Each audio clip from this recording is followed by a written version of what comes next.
राधे राधे। आप सब लोग कैसे हो? कमेंट में जय माता दी लिखिए। आप सभी से रिक्वेस्ट है, हमारे चैनल पे अगर नए हो तो चैनल को सब्सक्राइब कर लो और शेयर करो, लाइक करो, कमेंट करो। Thank you. शिव की धानुहिया को तोड़ दियो रे, दशरथ के ललनवा। शिव की धानुहिया को तोड़ दियो रे, दशरथ के ललनवा। आई के पहुँचे जानक नगरिया, आई के पहुँचे जानक नगरिया।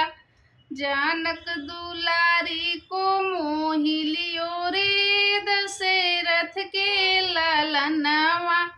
जानक दुलारी को मोहि लियो रे, दशरथ के ललनवा।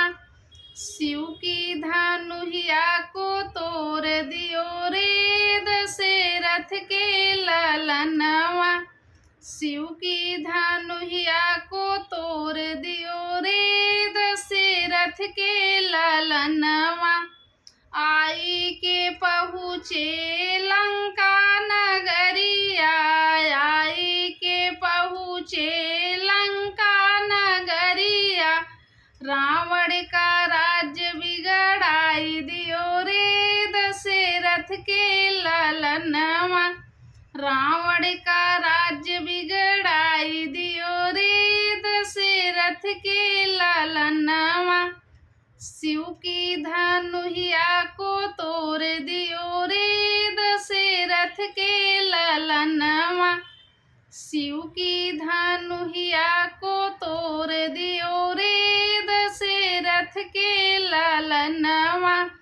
राह चलत प्रभु तारे अहिल्या, राह चलत प्रभु तारे अहिल्या। पत्थर से नारी बनाई दियो रे, दशरथ के ललनवा। पत्थर से नारी बनाई दियो रे, दशरथ के ललनवा।